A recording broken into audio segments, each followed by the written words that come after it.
Welcome back. Bulletin کا آغاز کریں گے۔ سب سے پہلے خبر شامل کریں گے۔ ایم کیو ایم کے مرکزی رہنما فاروق ستار کا کہنا ہے، نوجوانوں سے اپیل ہے کہ وہ کراچی بچاؤ تحریک میں ہمارا ساتھ دیں، ملک چھوڑ کر نہ جائیں۔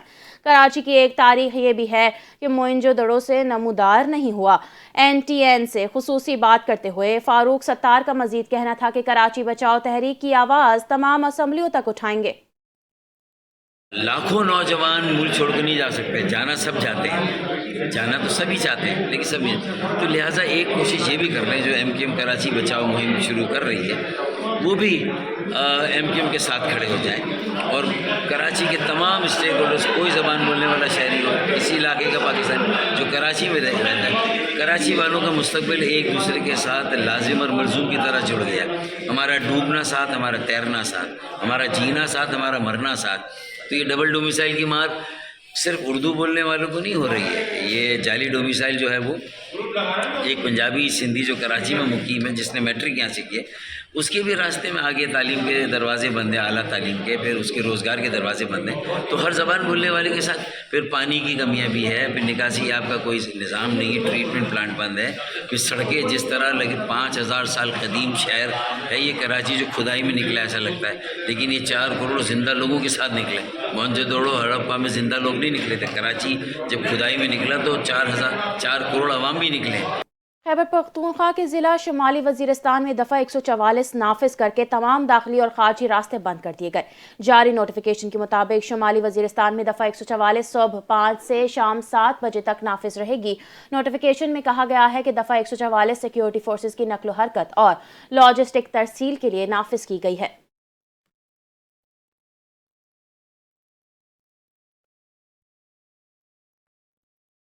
وفاقی وزیر داخلہ محسن نقوی نے منی لانڈرنگ میں ملوث مافیا کے خلاف بھرپور کریک ڈاؤن کا حکم دیتے ہوئے کہا کہ بڑے منی لانڈررز کو مضبوط ہاتھ ڈالا جائے اور منی ٹریل کے مکمل طور پر بے نقاب کیا جائے۔ وہ ایف آئی اے کراچی زون کے دورے پر پہنچے جہاں انہوں نے خصوصی اجلاس کی صدارت کی۔ اجلاس میں ایف آئی اے کراچی زونز اور ساؤتھ زون کی کارکردگی کی تفصیلی جائزہ لیا گیا۔ وزیر داخلہ نے محسن نقوی نے کا کہنا تھا کہ حوالہ اور ہنڈی کا کاروبار کسی صورت برداشت نہیں کیا جائے گا اور بلا امتیاز کارروائی نظر آنی چاہیے۔ انہوں نے انسانی اسمگلنگ میں ملوث ایجنٹس مافیا کے خلاف مؤثر اور بغیر دباؤ کارروائی کی ہدایت کرتے ہوئے کہا کہ معصوم لوگوں کو ملازمت کا جھانسا دے کر بیرون ملک بھیجوانے والے عناصر کسی رعایت کے مستحق نہیں ہیں۔ وزیر داخلہ نے جعلی ادویات کے کاروبار اور ملوث عناصر کو انسانی زندگی سے کھیلنے والے قرار دیتے ہوئے فوری قانونی کارروائی کا حکم دیا۔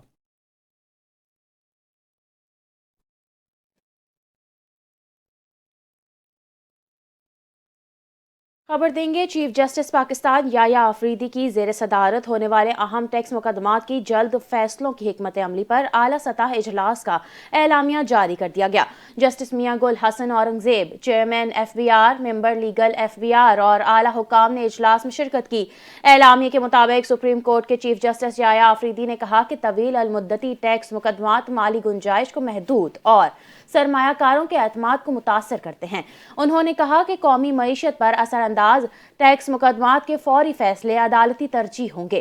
ٹیکس مقدمات میں تاخیر سرمایہ کاری اور معاشی استحکام کے لیے نقصان دہ ہے۔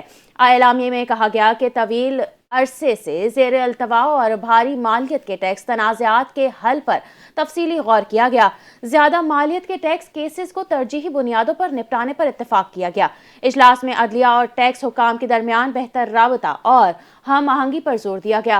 ٹیکس مقدمات میں یکسانیت اور تیز رفتار فیصلوں کے لیے ادارہ جاتی اصلاحات پر بھی زور دیا گیا۔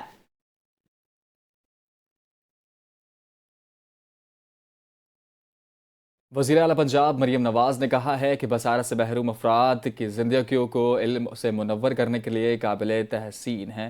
بصارت کی نعمت سے محروم برزل افراد کے رسم و خط کے عالمی دن کے پر پیغام میں وزیر اعلیٰ پنجاب کے برل نواز شریف کے موجود لوئنس برل کے خراج تحسین پیش کیا۔ انہوں نے کہا کہ بیرل بصارت سے محروم افراد کے لیے علم اور امید کی کرن ہے۔ بصارت سے محروم افراد کی زندگیوں کو علم سے منور کرنے والی قابل تحسین ہیں۔ پنجاب میں اسپیشل افراد کی سینٹرل آف ایکسیلنس قائم کر رہے ہیں۔ بے بصارت افراد کے لیے central of excellence special education centres میں بیرل ریڈنگ سسٹم بھی مہیا کیا جائے گا۔ ان کا کہنا تھا کہ central of Excellency special education میں بے بصارت افراد کے بیرل میں پڑھتے دیکھ کر بے پایا خوشی ہوئی۔ مریم نواز نے مزید کہا کہ سینٹرل آف ایکسیلنس اسپیشل مراکز میں بیرل نظام کتابت کے ذریعے درست اور تدریس کا پورا سسٹم متحرک ہے۔ بصارت سے محروم افراد اسپیشل صلاحیتوں کے مالک ہیں۔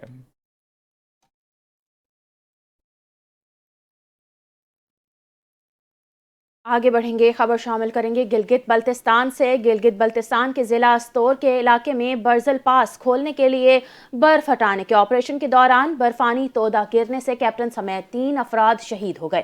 ISPR کے مطابق آپریشن میں بھاری مشینری کا استعمال کیا گیا۔ برف ہٹانے کے آپریشن کی قیادت کیپٹن عصمت نے کی۔ 3 جنوری رات 2 بجے برفانی تودہ گرا۔ کیپٹن عصمت، 2 فوجی جوان اور 1 سویلین مشین آپریٹر برف تلے دب گئے۔ انتھک کوششوں کے بعد چاروں کو برفانی تودے تلے نکال لیا گیا۔ کیپٹن عصمت، سپاہی رضوان اور مشین آپریٹر عیسیٰ نے جام شہادت نوش کیا۔ شہداء نے انتہائی دشوار اور نامساعد موسمی حالات میں کٹھن آپریشن کی قیادت کی۔ ISPR کے مطابق جان کا نذرانہ دینے والوں کی قربانی اور فرض شناسی پاک فوج کے عزم کی روشن مثال ہے۔ پاک افواج کے تمام رینکس وطن عزیز کے دفاع کے لیے پرعزم ہیں۔ تعلیمی دنیا سے خبر دیں گے، آپ کو بتائیں گے پاکستان کی تاریخ کا سب سے بڑا انعامی رقم کا اسکواش ٹورنامنٹ 6 جنوری سے شروع ہوگا۔ چیئرمین سندھ اسکواش ایسوسی ایشن اور سابق عالمی چیمپئن جہانگیر خان اور ٹورنامنٹ ڈائریکٹر عدنان اسد نے پریس کانفرنس کرتے ہوئے کہا، سندھ حکومت کی جانب سے ایونٹ کے لیے $2 لاکھ کی گرانٹ ایک خوش آئند اور قابل قدر اقدام ہے۔ 6 روزہ اس ٹورنامنٹ میں مینز اور ویمنز دونوں کیٹیگریز کے مقابلے ہوں گے، جن میں ہر ایونٹ کے لیے $1,20,500 کی مساوی انعامی رقم رکھی گئی ہے۔ PSA ورلڈ ٹور کے گولڈ ایونٹ میں دنیا کے نامور مرد اور خواتین اسکواش کھلاڑی شریک ہوں گے۔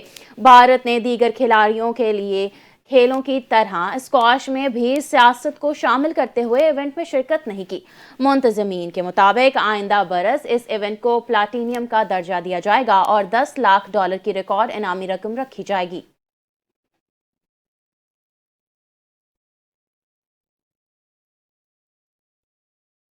بھارتی بورڈ ہندو انتہا پسندوں کے آگے ڈھیر۔ بنگلہ دیش کھلاڑی مستفید کو فلم اسٹار شاہ رخ خان کی ملکیت فرنچائز کولکتہ نائٹ رائڈرز سے ریلیز کرنے کی ہدایت کر دی۔ بھارتی کرکٹ بورڈ نے یہ معتصبانہ فیصلہ حالیہ سفارتی کشیدگی اور خطے میں بدلتی صورتحال کے تناظر میں کیا۔ بھارتی کرکٹ بورڈ کے سیکرٹری دیوا جیت سائکیا نے مستفید الرحمان کو IPL 2026 سے ریلیز کرنے کا کہا۔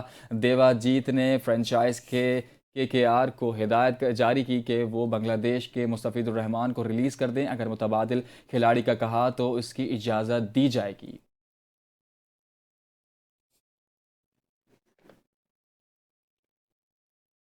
بنگلہ دیشی فاسٹ بالر مستفیض الرحمان کو ہندو انتہا پسندوں کی دھمکیاں۔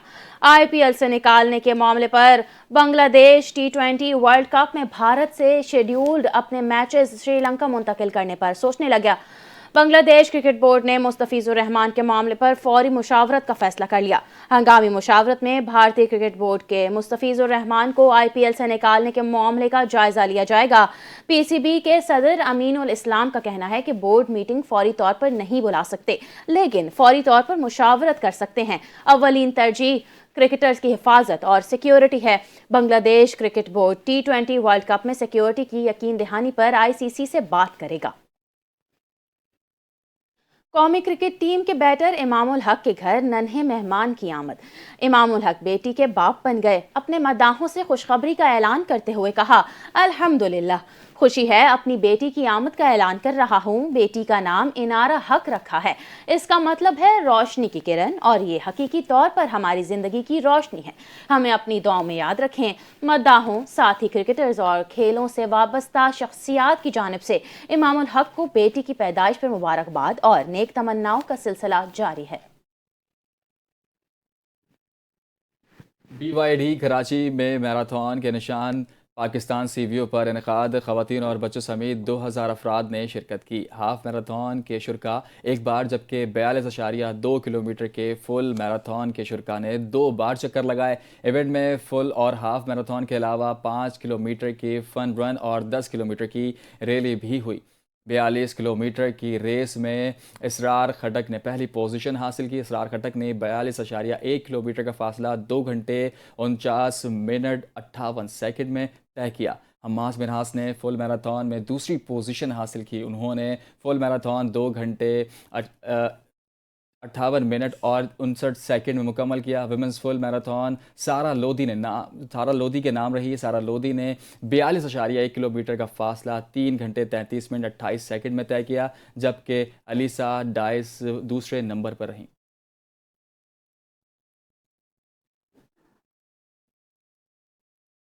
استور ہنزا کے بالائی علاقوں میں برف باری کا سلسلہ جاری، جس کے باعث گلگت میں خشک سردی کی شدت میں اضافہ ہو گیا۔ معلم جبہ میں سورج کی کرنیں بکھری تو سیاحوں کا رش لگ گیا۔ بالائی سرحدی علاقے منی مگ، کمری اور شنگر گڑھ کے وادیوں میں 2 فٹ برف پڑ چکی ہے۔ بالائی علاقے ریٹرو، ناصر آباد میں پشرنگ کے وادیوں میں برف باری کا سلسلہ جاری ہے۔ تحصیل یاسین پنڈر کنجراب میں برف باری ہو رہی ہے۔ برف باری سے استور کے بالائی علاقوں کا رابطے سڑکیں بند۔ برف باری سے بالائی سرحدی علاقوں میں لوگ محصور ہیں۔